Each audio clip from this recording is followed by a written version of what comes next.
One day, when I was sitting at that enormous table, my mother suddenly snapped away from whatever thoughts were in her head and focused her full attention on me. She asked me if I'd like to learn where my name came from. I was eager for adventure, ready to be done with the endless spelling mistakes and corrections, and practically leaped from the chair.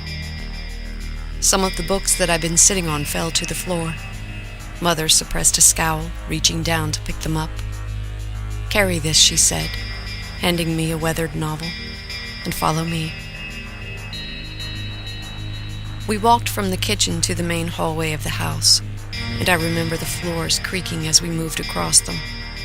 The main hallway was like a museum to me.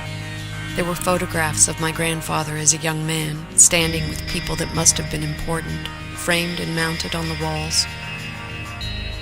There were documents and diagrams and pinned specimens of magnificent butterflies positioned in strange locations and at seemingly random heights along the way. We passed an old globe, which I absent-mindedly set into motion with my hand as I stared at the door to the library that we were approaching.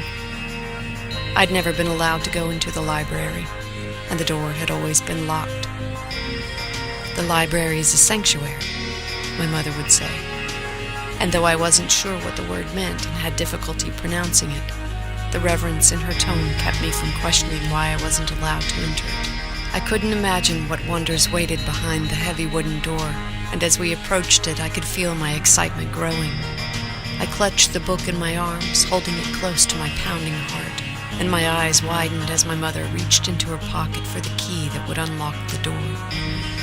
She paused a moment, making sure of me, then put the key into the lock, turning it.